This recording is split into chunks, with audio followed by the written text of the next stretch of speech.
ದಿದ್ದಿಗಿ ಗ್ರಾಮದಲ್ಲಿ ಶ್ರೀ ಮುಗಳಕೋಡ ಯಲ್ಲಾಲಿಂಗ ಮಹಾರಾಜರ ಪುರಾಣದಲ್ಲಿ ತೊಟ್ಟಿಲು ಕಾರ್ಯಕ್ರಮ. ಸಿಂಧನೂರು ತಾಲೂಕಿನ ದಿದ್ದಿಗಿ ಗ್ರಾಮದಲ್ಲಿ ಪರಮಪೂಜ್ಯ ಶ್ರೀ ಮರಿಬಸವರಾಜ ದೇಸಿಕೇಂದ್ರ ಮಹಾಸ್ವಾಮಿಗಳು, ಸುಕ್ಷೇತ್ರ ಉಟಕನೂರು ಇವರ ದಿವ್ಯ ಸಾನ್ನಿಧ್ಯದಲ್ಲಿ ಹಾಗೂ ಶ್ರೀ ಡಾಕ್ಟರ್ ಪುಟ್ಟರಾಜ ಗವಾಯಿಗಳವರ ಶಿಷ್ಯರಾದ ಶ್ರೀ ವೇಮು ಶಿವಾಚಾರ್ಯ ಮಹಾಸ್ವಾಮಿಗಳು ಗಿಣಿವಾರ, ಪ್ರವಚನಕಾರರು ಶ್ರೀ ಮನೋಹರ ಹಿರೇಮಠ್ ಅಂಕಲಿಮಠ, ಸಂಗೀತ ಶ್ರೀ ಮಲ್ಲಿಕಾರ್ಜುನ ಗೌಡ ತಬಲವಾದಕರು, ಸಾಕಿನ್ ಉಮಳಿ ಹೊಸೂರು ಇವರ ಸುಶ್ರವ ಸಂಗೀತದೊಂದಿಗೆ ಯಲ್ಲಾಲಿಂಗ ಮಹಾರಾಜರ ಪುರಾಣದಲ್ಲಿ ಯಲ್ಲಾಲಿಂಗ ಮಹಾರಾಜರ ತೊಟ್ಟಿಲು ಕಾರ್ಯಕ್ರಮ ಜರುಗಿತು.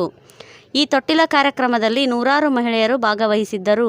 ಇದೇ ಸಂದರ್ಭದಲ್ಲಿ ಊರಿನ ಮುಖಂಡರಾದ ಡಿ.ಎಂ. ರಮೇಶಪ್ಪ ಸಾಹುಕರ್, ಮಾಜಿ ತಾಲೂಕ್ ಪಂಚಾಯತ್ ಅಧ್ಯಕ್ಷರು ಹಾಗೂ ಸಾವಿರಾರು ಭಕ್ತರು ಈ ಕಾರ್ಯಕ್ರಮದಲ್ಲಿ ಸುತ್ತಮುತ್ತಲಿನ ಗ್ರಾಮಗಳ ಭಕ್ತಾದಿಗಳು ಭಾಗವಹಿಸಿದ್ದರು. ವರದಿ ಮಹಾಂತೇಶ್, ದಿದ್ದಿಗಿ. ಅಂತಂದ್ರೆ ಮೋಕ್ಷ ಇಲ್ಲ ಅಂತ ಅರ್ಥ ಅಲ್ಲ.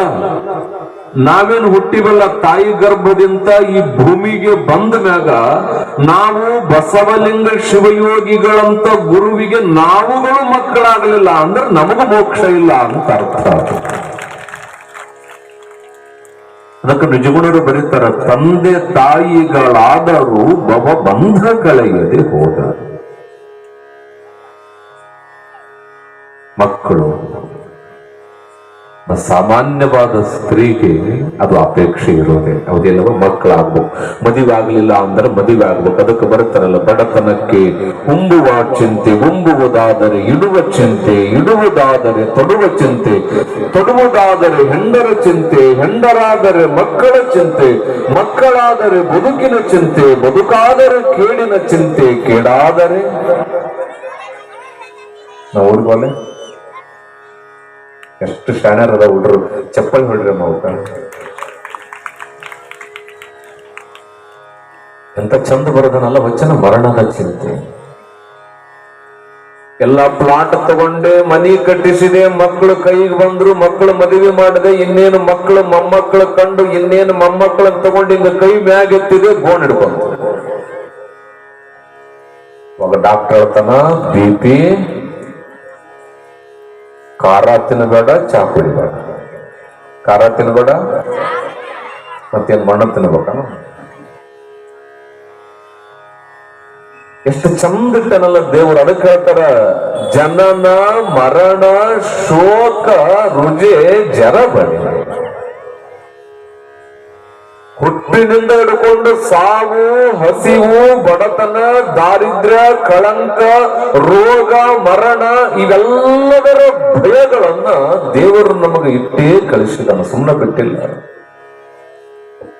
ಮುಂದ ಬೆಳಗತೈತಿ ದೀಪ ಅಂದ್ರೆ ಒಳಗ ಅದೇನಾಗ್ತಿರ್ತೈತಿ, ಸುಡ್ತಾ ಇರ್ಬೇಕು.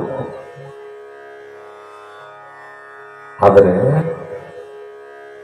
ನಿಶ್ಚಿಂತೆಯಾಗಿ ಹೆಂಗ ಜೀವನ ಕಳಿಬೇಕು ಅಂತ ಈ ಜಗತ್ತಿನೊಳಗ ತೋರಿಸುದು ಅಂತಂದ್ರೆ ಒಬ್ಬ ಶರಣ, ಒಬ್ಬ ಮಹಂತ, ಒಬ್ಬ ಜ್ಞಾನಿ. ತಾಯಿ ಶರಣರೇ ಅರಮನೆ ಇರಲಿಲ್ಲ ಆ ಕಾಶಿಬಾಯಿಗೆ, ಶಿವಪ್ಪನಿಗೆ. ಯುದ್ಧ ಗುಡಿಸಿರೊಳಗ ತಿನ್ನಾಕ ಬಿಸಿಯನ್ನ ಇರಲಿಲ್ಲ. ಹಾಗಂತೇಳಿ ಬಿಸಿಯನ್ನಕ್ಕೆ ಆಸೆ ಪಡುವ ಹೃದಯವೂ ಕೂಡ ಕಾಶಿಬಾಯಿಯ ಹೃದಯ ಆಗಿರ್ಲಿಲ್ಲ. ಮಕ್ಕಳಾಗ್ಲಿಲ್ಲ. ಹಂಗಂತೇಳಿ ಕಾಡ ಬೇಡ ನರರ, ಬೇಡ ಬೇಡ ಸುರರ. ನರರನ್ನೇ ಆಗಲಿ ಸುರರನ್ನೇ ಆಗಲಿ ಕಾಡಬಾರ್ದು, ಬೇಡಬಾರ್ದು. ಇತ್ತೀಚೆಗೆ ಭಕ್ತರಾಗ್ಯಾರ ಹೆಂಗಂದ್ರೆ ಮುಂಜಾನೆ ಬೇಡಿಕೊಂಡ್ರೆ ಮಧ್ಯಾಹ್ನ ಆಗಿಬಿಡ್ಬೇಕದು. ಮುಂಜಾನೆ ಬೇಡ್ಕೊಂಡ್ರ ಮಧ್ಯಾಹ್ನ ಆಗಿಬಿಡ್ಬೇಕು. ಎಂತೆಂತಾಗ್ಯಾರ ಅಂದ್ರೆ, ಮೊನ್ನೆ ಒಬ್ಬಕ್ಕೆ ಬಂದಿಲ್ಲ ಅಜ್ಜರ ಹತ್ರ. ಅಲ್ಲೇ ನಮ್ಮ ಮಠದಾಗ ನಮ್ಮ ತಾತನಾರ ಹತ್ರ ಇರ್ತಿದ್ದೆ. ಬಂದ್ಲು, ಅತ್ತ ಮನಿ ಕಟ್ಸ್ಬೇಕಂತ ಮಾಡೀನಿ, ಒಟ್ಟ ಕೆಲಸ ಆಗೋದು. ಏನೋ ಒಂದು ಖರೀದಾರ ಕೊಟ್ಟೆವ, ಅಪ್ಪನ ಆಶೀರ್ವಾದ ಇರ್ತೈತಿ, ಒಳ್ಳೇದಾಗ್ತೈತಿ. ಹಾಕಂತ ನಾಳೆ ಕಟ್ಟಿಸ್ತಾನಪ್ಪ. ಅದಕ್ಕೆ ಅವ್ರಂದ್ರೆ, ಇಲ್ಲವ ನಾನೇ ಈ ಮಠ ಬಿಟ್ಟು ಹೋಗ್ಬಿಡ್ತು, ನಿನ್ನ ಹೆಸರು ಮಾಡ್ಬಿಡ್ತು, ನಾಳೆ ಬೇಂತ ಬರ್ತಾವ. ಎಷ್ಟು ಅವಸರದಾಗದೀವಿ ಅಂತಂದ್ರೆ, ಎಂಥ ಪರಿಸ್ಥಿತಿಗೆ ಬಂದಿವಂದ್ರೆ, ಈ ಅಮಾವಾಸ್ಯೆಗೆ ಹೋಗಿ ಮುಂದಿನ ಅಮಾವಾಸ್ಯೆಗೆ ಕೆಲಸ ಆಗ್ಲಿಲ್ಲ ಅಂದ್ರೆ ತಾತ ಬೇಸಿಲ್ಲ, ಮಠ ಬೇಸಿಲ್ಲ ಅಂತೀವಿ ನಾವು, ಅಂತೀವಿ. ಈಗಲೂ ಕೂಡ ಹೊಸಳ್ಳಿ ಅಂತ ಬರ್ತದ, ಸಿನ್ನೂರ ಹತ್ರ ಹೋಗಿ ನೋಡ್ರಿ ನೀವು. ಹೊಸಳ್ಳಿ ಒಳಗ ಸ್ವಾಮಿಗಳು ದಂಪತಿಗಳು ಇದೇ ಯಾಕೋ ಕೆಲಸ ಮಾಡ್ತಾರ. ಅಲ್ಲಿ ಬಂದಿದಾರ, ಹೋಗಿದಾರ, ಇದ ಹಾಕ್ತಾರ, ಏನು ಶಾಮಿಯನ್ ಅಂತಾರಲ್ಲ, ಶಾಮಿಯನ್ ಹಾಕ್ತಾರ. ತಾಯಿ ಇಬ್ರು ಹೆಂಡತಿ ಅವ್ರಿಗೆ ಮಂಗಳ ದಿನ ಇಬ್ರು ಹೆಂಡತಿನ ಚಂದ ಕರ್ಕೊಂಡು ಬಂದ. ನಾ ಕೇಳಿದೆ, ಇಬ್ರು ಹೆಂಡತಿ ಮದುವೆ ಆಗೋದೇನ್ ದೊಡ್ಡದಲ್ಲ, ಆದ್ರೆ ಇಬ್ರು ಕೂಡಿದಾರಲ್ಲ ಅದು ಬಹಳ ದೊಡ್ಡದು. ಚಪ್ಪಳೆದು ಕೊಡಿ, ನಿಮ್ಮದೈತೆ ಅಂತ ಹೊಡಿ, ನಂದಿನ ಮುಂದೆ ಕೇಳ್ರ ಅದನ್ನ ಹೇಳ್ತೀನಿ.